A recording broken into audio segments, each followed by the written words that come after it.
Halo semuanya, balik lagi bareng gue Fian Rafe. Dan seperti biasa, di video kali ini gue bakalan lanjutin alur cerita yang sebelumnya pernah gue upload. Dan gak kerasa juga gue udah sampai ke session 27 dari kelanjutan Battlestroke The Heaven ini, yaitu Benua Kaisar. Dan tanpa banyak basa-basi lagi, yuk kita langsung cek this out aja alur ceritanya.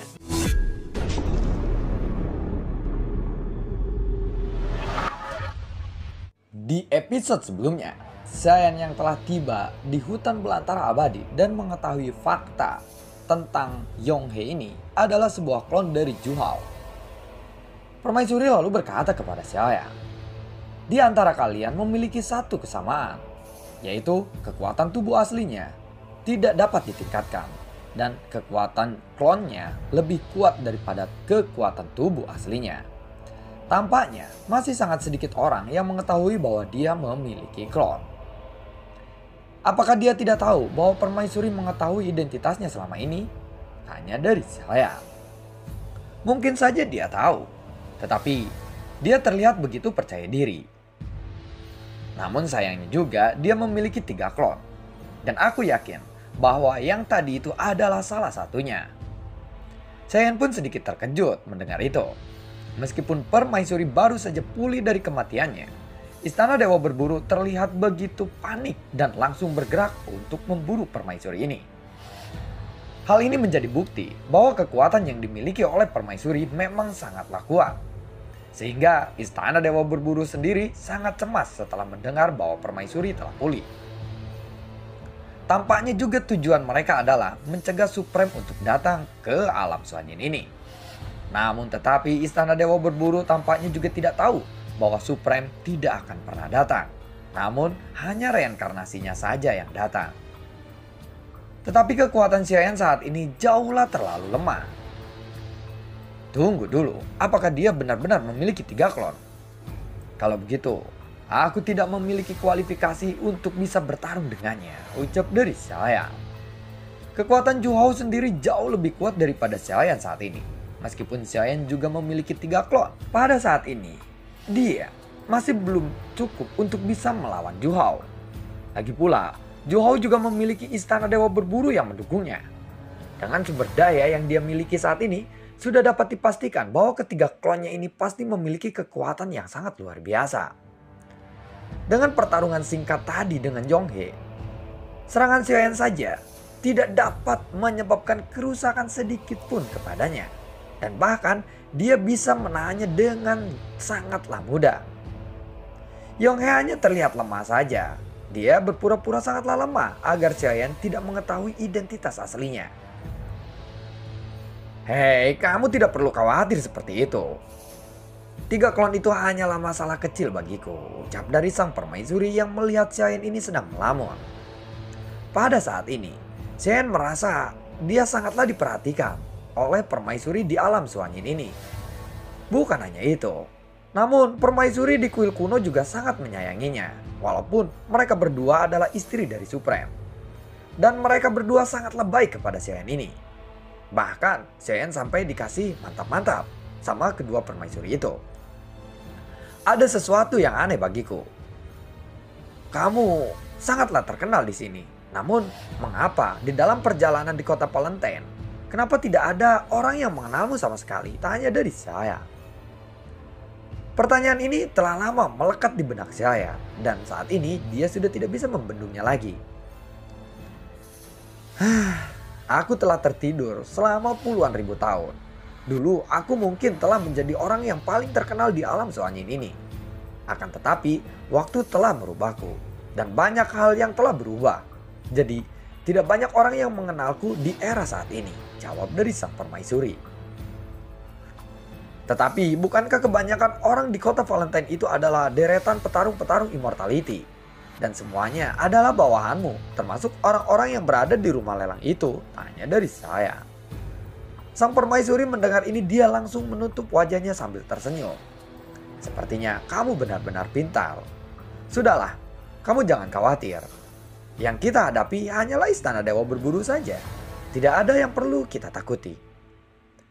Ya, itu memang tidak membuatmu takut. Tetapi buatku, jawab dari Xian tanpa daya. Saat mereka berbicara, Bing Yutu telah membawa mereka berdua masuk ke dalam kabut abu-abu. Tetapi pemandangan di sini masihlah cukuplah jelas. Hanya saja pemandangannya seperti ditutupi oleh tirai tipis. Kabut abu-abu di sini bukanlah hal yang aneh, karena kabut ini dibentuk oleh energi iblis. Jika seseorang menghirup energi iblis dalam waktu yang lama, orang itu pasti akan terpengaruh oleh energi iblis ini. Adapun situasi seperti apa yang akan terjadi, ini masih tidak diketahui. Kabut abu-abu Xiaoyan ini dapat melihat beberapa sosok yang berlari kencang. Semuanya sedang menuju ke tempat ini. Tetapi untuk menuju ke sana sangatlah sulit karena tempat ini seperti sebuah labirin. Membangun sebuah labirin dengan pegunungan seperti ini tampaknya tidak akan mudah untuk bisa menemukan di mana tempat istana iblis Tianhe itu, ucap dari Xiaoyan saat melihat sekelilingnya. Dan dia melihat bahwa banyak sekali sosok yang sedang sibuk mencari jalan. Meskipun permaisuri ini menyebarkan lokasi Raja Iblis Tianhe kali ini, tetap saja tidak mudah untuk benar-benar memasuki area inti dari istana Raja Iblis Tianhe. Yuan Er, apakah ada informasi lain di dalam selip giok tentang lokasi yang kita tuju kali ini? Tanya dari saya. Berdasarkan pemahamanku tentang sifat Raja Iblis Tianhe, dia mungkin tidak akan membangun istana untuk dirinya sendiri. Namun, dia adalah orang yang sangat gila. Apakah kamu benar-benar ingin tahu ada informasi apa saja di dalam selip batu giok itu? Tanya dari permaisuri kembali. Saya memandang ke arah permaisuri dengan rasa penasaran. Namun permaisuri tidak pernah menyebutkan isi dari batu giok itu kepadanya. Sepertinya dia hanya meninggalkan warisan saja. Namun jika kamu ingin mendapatkan warisan itu, kamu harus mengorbankan ribuan orang, jawab dari sang permaisuri. Mengorbankan ribuan orang? Tanya dari Shen sambil terkejut. Ternyata inilah alasan sebenarnya mengapa permaisuri menyebarkan berita tentang warisan Raja Iblis Tianhe. Jadi tujuan utamanya adalah untuk menarik orang-orang datang ke tempat ini. Dan ini adalah cara untuk membuka warisan Raja Iblis Tianhe. Jangan khawatir, aku tahu apa yang kamu pikirkan. 10.000 orang itu akan segera tiba, jawab dari sang permaisuri. Namun, apakah aku harus mengorbankan 10.000 orang itu untuk membuka warisan itu? Bukankah itu sesuatu hal yang kejam? Tanya dari saya. 10.000 orang itu hanya sebuah syarat untuk membuka warisannya saja. Dan mereka sudah memiliki kemungkinan untuk mendapatkan warisan itu juga. Hanya saja kita tidak tahu berapa banyak orang yang akan bisa bertahan di bawah energi jahat di tempat ini. Jawab dari sang permaisuri menjawab pertanyaan Xiaoyan ini. Energi iblis ini tidak menimbulkan ancaman apapun bagiku. Apakah karena aku memiliki heart flame? Tanya dari Xiaoyan kembali. Karena dia memiliki heart flame di tubuhnya, kekuatan api yang sangat kuat ini dapat menghilangkan tekanan energi iblis secara tidak sengaja. Mendengar itu, permaisuri pun lalu mengangguk sedikit. Kemudian tatapan matanya yang indah tiba-tiba menoleh ke suatu sisi. Dan Xiaoyan juga mengikuti pemandangan permaisuri ini. Kebetulan Xiaoyan melihat ada dua sosok yang sudah dikenalinya.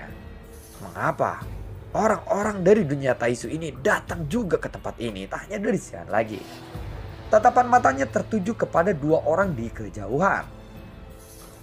Mendengar itu, permaisuri pun lalu berkata, ya itu wajar-wajar saja. Setelah orang-orang dunia Taisu datang ke alam Suanyin, mereka akan menghabiskan sebagian besar waktunya untuk mencari harta karun. Mungkin karena sumber daya dunia Taisu juga sudah sangatlah langka, mereka pasti mencari-cari sumber daya lainnya. Meskipun mereka memiliki armor dewa palsu, namun bagaimanapun juga itu hanyalah sebuah benda asing. Dan mereka ingin membuat diri mereka benar-benar kuat. Bukankah itu wajar? Jawab dari sang permaisuri. Apakah ini seperti metode penjajahan? Tanya dari saya. Permaisuri tersenyum dan menggelengkan kepalanya ketika mendengar kata-kata itu. Rencana mereka jauh lebih besar dari yang kamu bayangkan. Mereka sebenarnya menginginkan seluruh dunia Senki. Setelah aku terbangun, aku langsung mengetahui bahwa dunia Taisu diam-diam telah mendirikan titik berkumpul di alam Suanyin ini. Ada ratusan orang kuat yang sudah siap di semua kota saat ini. Tunggu dulu, Apakah kamu tidak ingin menghancurkan mereka sekarang? Tanya dari Xiaoyan kembali. Dunia Taisu selalu bersembunyi dan misterius. Informasi yang aku peroleh sejauh ini masih kurang cukup. Namun, jika kamu ingin melawan mereka, pikirkanlah kembali. Apakah kamu ingin menghancurkan istana Dewa Berburu terlebih dahulu atau dunia Taisu? Tanya dari sang permaisuri. Pertama, seharusnya aku bisa menghancurkan yang lebih lemah dulu, kemudian aku membunuh yang kuat. Yang mana di antara mereka yang menurut kamu lebih lemah dan lebih kuat? Tanya dari saya. Istana Dewa Berburu masih memiliki fondasi pertahanan yang begitu solid. Kekuatan seseorang yang lebih kuat, namun dunia Taisu tentu tidak bisa dianggap sederhana. Mereka pasti telah menyelipkan rencana. Jika tidak, mereka tidak akan mungkin muncul sembarangan sekarang.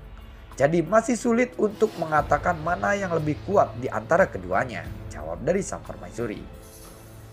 Ketika Xiaoyan mendengar kata-kata itu, dia juga teringat bahwa dunia Taisu sudah mulai menjajah alam Suanyin. Dunia Taisu juga pasti memiliki rencana yang lebih besar untuk dunia Senki daripada alam Suanyin ini. Tetapi dunia Taisu tidak berani melakukannya sekarang ke dunia Senki. Dunia Taisu hanya sedang menunggu momentum yang tepat saja untuk bisa menyerang dunia Senki. Di dunia alam Suanyin ini, mereka berani tampil secara terbuka atau terang-terangan. Karena mereka tidak takut mengungkapkan identitas mereka. Jadi kemungkinan besar dunia Taisu memiliki jurus mematikan seperti yang dikatakan oleh permaisuri.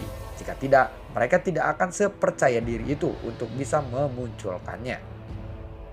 Mereka bisa muncul di mana saja di alam Suanyin ini dengan bebas. Itu berarti bahwa dunia Taisu memiliki kepercayaan diri yang kuat atas alam Suanyin ini. Baiklah, karena aku membutuhkan lebih banyak informasi, mari kita mulai dengan mereka terlebih dahulu. Jika kamu bisa memeriksa jiwa mereka, aku mungkin bisa mendapatkan lebih banyak informasi, ucap dari Xiaoyan sambil melihat kepada dua orang dari dunia Taisu itu. Pada saat ini, tiba-tiba terdengar suara menderu dari tanah. Pegunungan besar ini mulai bergerak, dan perubahan yang mengguncang bumi pun akan terjadi di sekitarnya. Lalu ada jaring berwarna merah yang menutupi langit dan matahari seperti di udara. Untungnya Bing Yu bisa bereaksi dengan sangat cepat dan langsung bisa menghindari jaring itu. Kecepatan turun jaring raksasa itu sangatlah cepat. Sepertinya tujuan jaring itu bukan hanya untuk membunuh, melainkan untuk menyelimuti semua orang seperti mengurung mereka. Semua orang yang memasuki ruangan ini tanpa terkecuali semuanya telah diselimuti oleh jaring raksasa. Artinya jumlah orang yang telah mencapai 10.000 ini jelas mereka terperangkap semua di jaring itu. Warisan Raja Iblis Tianhe pun pasti akan terbuka setelah ini. Jaring raksasa di udara itu memancarkan fluktuasi yang sangat kuat. Untuk saat ini, tidak ada yang mau menguji kekuatan jaring merah raksasa ini. Kabut abu-abu di atas tanah jelas lebih tebal setelah kemunculan jaring itu. Sehingga jarak pandang semua orang pun terpengaruh. 10.000 orang yang berada di dalam jaring itu pun terdiam. Tetapi ketenangan ini mengandung niat membunuh yang sangat kuat satu sama lainnya. Lalu ada cahaya merah yang muncul dari kabut abu-abu itu. Dan cahaya merah ini terbang dengan sangat cepat. Sepertinya tidak memiliki tujuan atau masih random. Saat Xiaoyan melihat salah satunya, sayap Valkyrie hitamnya langsung terbentang dan melesat. Xiaoyan lalu menangkap salah satu cahaya merah itu. Xiaoyan perlahan merentangkan telapak tangannya. Dan saat ini ada cahaya merah di telapak tangannya, berubah menjadi sebuah pil sumber gas. Xiaoyan merasa pil sumber gas ini mengandung sumber gas yang sangat murni. Tunggu dulu, apakah ini termasuk harta karun tingkat pertama di tempat ini? Gumam dari Xiaoyan di dalam hatinya saat melihat pil itu. Saat ini sudah banyak suara yang terdengar. Suara itu sepertinya suara perampasan pil sumber gas yang telah direbut oleh setiap orang. Siapa yang mendapatkannya, maka yang tidak mendapatkannya akan membunuh orang itu. Setelah Xiaoyan berhasil menangkap lebih dari selusin pil gas, tiba-tiba terdengar suara yang menderu ke arah Xiaoyan. Bus! Jelas pil sumber gas ini terbatas. Dan pil ini tampaknya melesat, tidak memiliki aturan dan tujuan. Setiap orang jelas harus mengejarnya dan menangkap pil-pil itu. Namun sebenarnya pil sumber ini hanya ingin menarik semua orang saja untuk bisa melancarkan pertempuran atau saling membunuh. Seiyan langsung berbalik ke arah samping dan menghindari seseorang yang mengejarnya. Sesuatu yang menderu lalu meledak seketika setelah Seiyan menghindarinya. Buar, untungnya kecepatan Seiyan ini sangatlah cepat. Dan Seiyan tidak terpengaruh oleh ledakan itu. Setelah langkah kakinya sedikit stabil, Seiyan lalu menggaruk kepalanya sambil tersenyum. Sepertinya aku kali ini telah terkepung. Seiyan melihat sekelilingnya. Satu demi satu sosok di dalam kabut abu-abu itu terus mendekat. Dan mereka menatap ke arah Seiyan seperti binatang buas yang sedang mencari mangsa. Mereka mengetahui bahwa Seiyan ini hanyalah berkekuatan fighting god saja. Penampilan orang-orang ini agak aneh. Mata mereka memerah dan kabut merah yang keluar dari mulut mereka itu menandakan bahwa mereka sedang terisolasi. Beraninya seseorang fighting god datang ke tempat ini, ucap dari sebuah suara. Seiyan perlahan lalu mengulurkan tangannya dan mengeluarkan pedang Bang Huang Quanzong-nya. Sudah lama sekali aku tidak bertarung kali ini. Jika dia ingin meningkatkan kekuatannya, maka dia harus bertarung secara terus-menerus. Saat melihat mulut mereka mengeluarkan kabut merah, Seiyan pun tahu bahwa orang-orang ini pasti telah menelan pil sumber gas yang didapatkan oleh mereka. Saat ini, fondasi sumber gas Seiyan telah terakumulasi dari efek ganda. Dan sumber gas Seiyan pun telah meledak hingga akhirnya bisa mencapai 800 juta. Tidak hanya itu saja, api Yaoyan juga muncul di tubuh Seiyan. Sumber gas yang telah digandakan ini pun kembali melonjak. Dan pada saat ini fondasi sumber gas Seiyan telah mencapai 1 miliar. Seiyan sepertinya sudah siap untuk bertarung melawan orang-orang ini. Dan lalu bagaimanakah kelanjutan ceritanya? Nantikan video gue berikutnya dan semoga sehat selalu untuk kalian. Gue juga tidak lupa untuk selalu ucapin terima kasih banyak untuk kalian semua yang sudah mendukung channel ini dari dulu hingga saat ini. Dan gue juga selalu ucapin terima kasih banyak untuk kalian semua yang sudah mensupport channel ini lewat link Saweria di bawah kolom deskripsi. Sampai ketemu lagi di video gue berikutnya dan assalamualaikum. Semoga sehat selalu untuk kalian. Dadah.